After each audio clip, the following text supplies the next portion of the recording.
안녕하세요 여러분. 오늘은 토요일에 찾아온 하부기 라디오 파일럿. 지난주에 제가 계속 파일럿이라고 하니까 어떤 독자분이 댓글로 이럴 거면 프로그램명을 아예 하부기 라디오 파일럿으로 하라고. 네, 너무 웃겼어요. 한 주 잘 지내셨나요 여러분? 저는 북하우스에서 하부기를 돌보는 은돌이라고 합니다. 며칠 비가 계속 오다가 날이 갰더니 더위가 진짜 기승이더라고요. 그래서 오늘은 조금 차갑고 슬픈 책을 골라봤어요. 여러분의 밤을 시원하게 식혀드릴 수 있기를. 오늘 제가 가져온 책은 안드리 스나이르 마그나손의 시간과 물에 대하여, 노승영 선생님 번역으로 읽어드릴게요.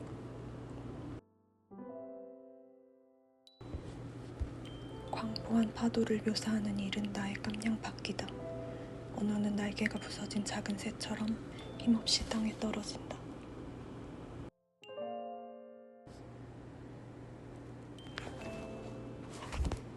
결국 우리가 간직하는 것은 우리가 사랑하는 것뿐이요, 우리가 사랑하는 것은 우리가 이해하는 것뿐이요, 우리가 이해하는 것은 우리가 배우는 것뿐이다.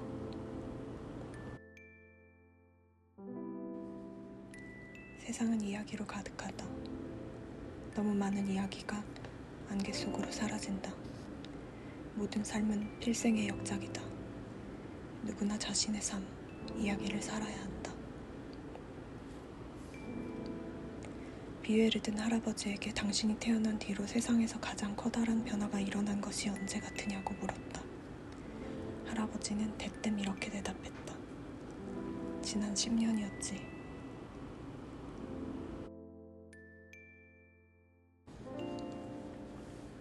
빙하로 돌아가고 싶진 않으세요?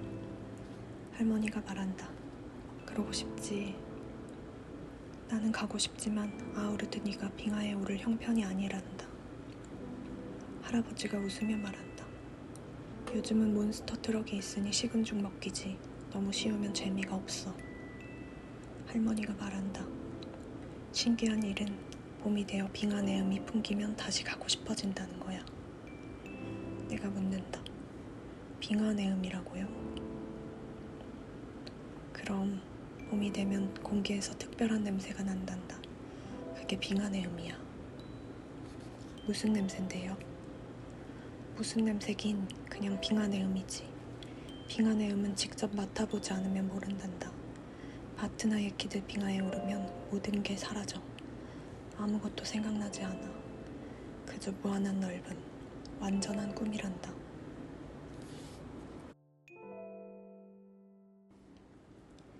빙하 연구의 초창기 탐사를 통해 사람들은 아이슬란드 빙하가 살아있다는 것을 알게 되었다.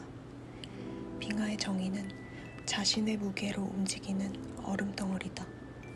빙하는 반유동체로 적빙지대에서 겨울 눈을 모아들인다. 가장 큰 지대는 벨트 컨베이어와 같아서 눈이 내려 집화장으로 모이면 얼음이 분출 빙하를 통해 계곡으로 흘러내려와서 녹는다. 건강한 빙하는 평형을 이룬다. 모아들인 눈만큼 물로 흘러내려 보내기 때문이다. 빙하는 수입과 지출이 같다.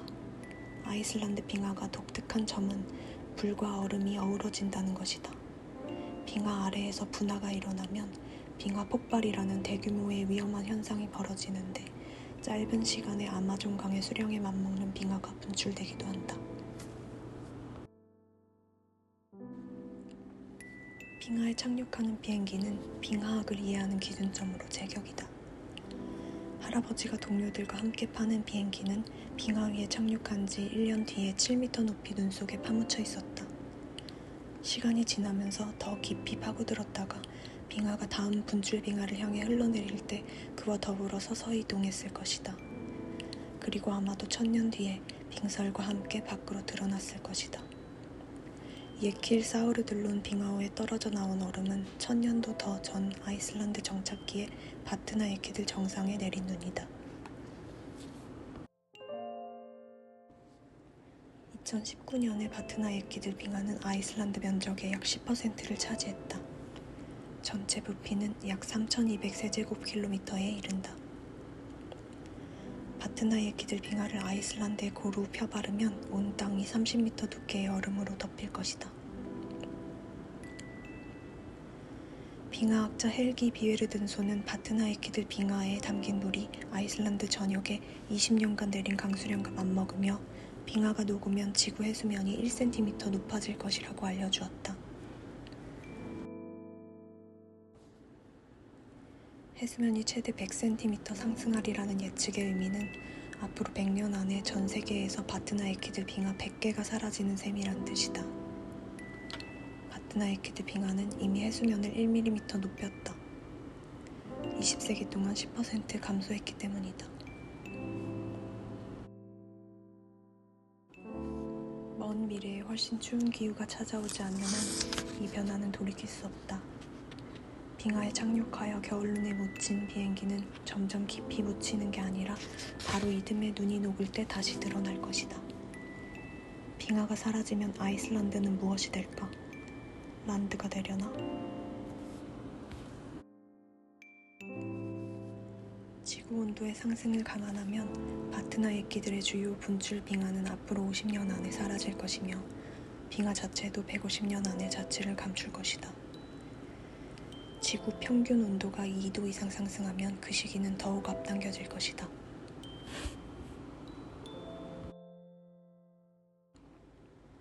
우리 조부모가 빙하 탐사를 시작했을 때 빙하는 태양, 산악, 구름처럼 위대하고 영속적인 것의 상징이었다.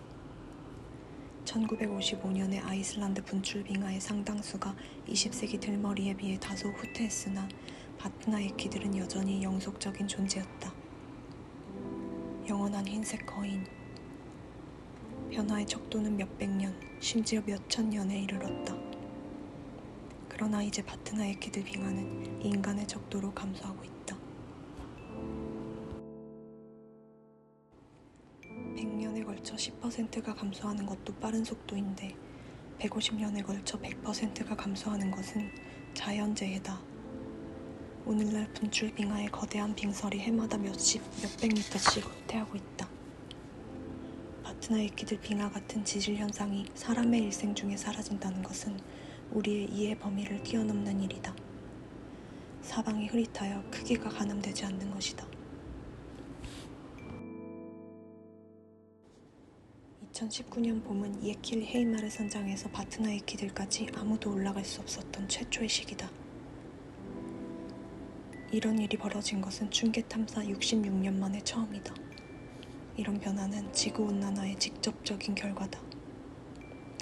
퉁구나 아우리웨키들은 여느 빙하와 마찬가지로 급속히 후퇴하고 있으며 500년 넘게 빙하로 덮여있던 땅이 드러나고 있다.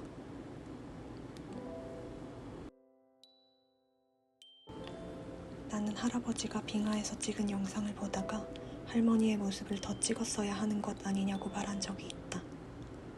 할머니의 젊음은 한때뿐이지만 빙하와 풍경은 언제든 담을 수 있으리라 생각했던 것이다. 내가 틀렸다. 알고 보니 빙하는 사람만큼이나 덧없는 존재였다. 할아버지의 필름에 담긴 풍경은 오래가지 않을 것이다. 우리 막내딸이 제 증조할머니만큼 나이를 먹는다면 2103년까지 생존해 있을 터. 그렇게까지 멀리 생각하는 건 순전히 과학소설의 영역이다.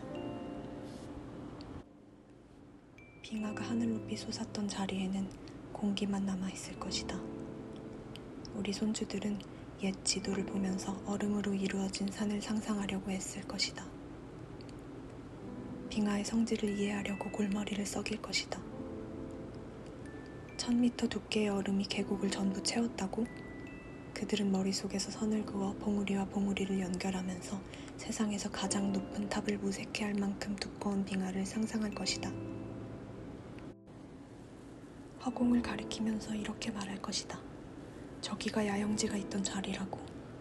저 위 구름 바로 아래에서 두 사람이 신혼여행용 텐트를 쳤다고.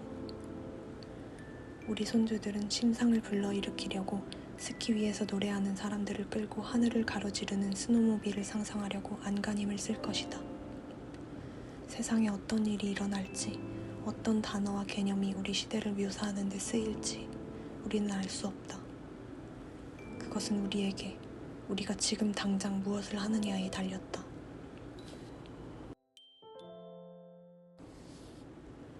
2019년 여름, 앞으로 200년에 걸쳐 아이슬란드에서 사라질 수백 개의 빙하 중 최초로 사라진 오크 빙하에 대해 추도사를 써달라는 색다른 의뢰를 받았다. 결심하기까지 꽤 시간이 걸렸다. 명판에 새기는 글이 누구에게 읽힐 것인지, 이것이 얼마나 터무니없는 일인지 고심했다. 빙하에 어떻게 작별을 구한단 말인가? 마침내 쓰게 된 글은 다음과 같다.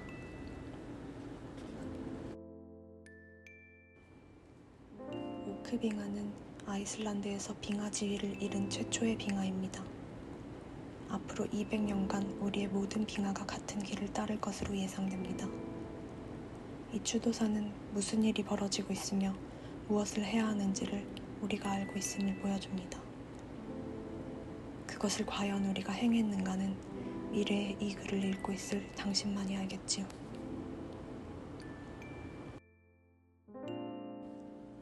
차가운 얼음 위에 엎드려 불과 몇 센티미터의 틈새로 영원의 심연까지 뚫린 좁은 크레바스에 귀를 댔다.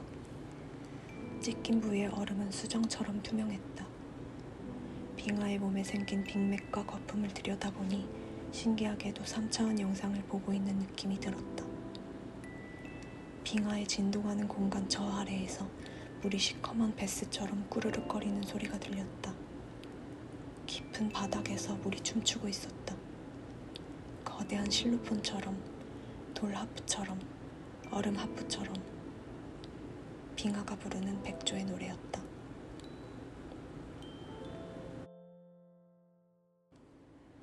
빙하가 어느 때보다 빠르게 변하는 지금 나의 내면에서 역설이 느껴진다. 내가 빙하 위에 서 있는 것은 발전과 기술, 생산과 대규모 자원 채굴 덕이다. 인간이 빙하를 건너고 악어 산란 장소를 헤아리고 혹등고래의 노래를 연구할 수 있게 되었을 때 우리가 마침내 측정하고 이해할 수 있게 된 것들은 우리가 너무 강해지고 커진 탓에 이미 사라지고 있었다. 다큐멘터리를 보면 녹아내리는 빙하는 극적인 장관이다. 어마어마한 얼음덩어리가 우르르 쾅쾅 부딪히며 바다로 흘러든다. 하지만 죽어가는 빙하는 봄만큼 조용하다. 얼음은 열기와 햇볕에 녹아 개울이 되어 졸졸 흐른다. 사실 죽어가는 빙하는 슬프고 연약한 광경이다.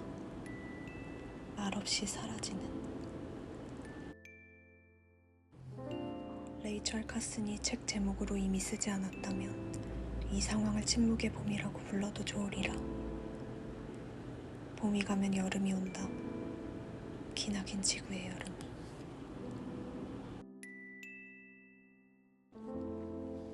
여기까지 읽어드릴게요. 여러분 오늘 밤에도 만날 수 있어서 너무너무 반갑고 감사했어요. 모두 깊고 편안한 밤 보내시기 바랄게요. 안녕.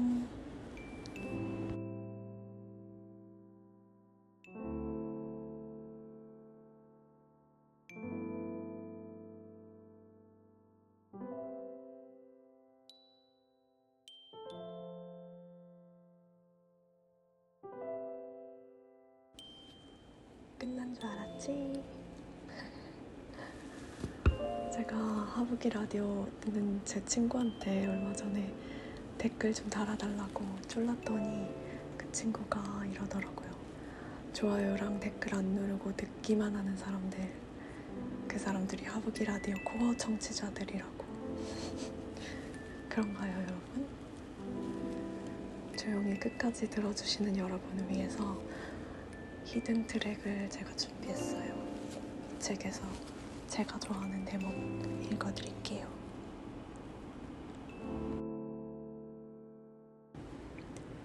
나는 아이슬란드어에 이 땅의 모든 생각에 대응하는 단어가 있음을 깨달았다. 아이슬란드 시인 에이나르 베네딕트손. 단어는 우리의 감정과 느낌에 영향을 미친다. 단어로 인해 우리는 존재의 상태를 파악하고 우리 가슴에 잠들어 있는 것을 묘사할 수 있다. 단어는 보이지 않던 행동들을 엮어 얼개를 짠다. 아이슬란드어에는 달콤하지만 우수 어린 향수의 느낌, 의미 있고 때로는 슬픈 옛 노래에 귀 기울일 때 드는 느낌을 가리키는 단어가 있다. 그것은 앙귀르 바이르드로 문자 그대로의 의미는 부드러운 슬픔이다. 페루어에도 이 개념이 있으니 그들이 쓰는 단어는 소르그 블리드니로 자구대로만 풀자면 잔잔한 비애다. 아이슬란드어와 페루어는 자매어로 부드럽다, 잔잔하다와 슬픔, 비애라는 두 쌍의 유의어를 이용하여 동일한 감정을 표현한다. 비애에 젖은 페루인의 감정이 슬픔에 잠긴 아일란드인의 감정과 똑같은지는 모르겠다. 하지만 우리는 이런 단어를 이용하여 언어를 풍성하게 사용하고 감정의 스펙트럼을 더 정확하게 묘사할 수 있다. 앙귀르 바이르드는 사람들이 모닥불가에서 나지기 노래 부를 때 가슴을 채우는 느낌에 붙여주기에 제격인 듯하다. 소르그 블리드니도 비슷하지만 여기에는 더 깊은 슬픔, 더 큰 애도가 담겼다. 이렇듯 우리는 두 단어를 이용하여 감정을 풍성하게 표현할 수 있다. 나는 할아버지의 옛 사진을 볼 때 낯선 앙귀르 바이르드를 느꼈으며 당신이 세상을 떠난 지금 나의 가슴은 소르그 블리드니로 가득 찼다.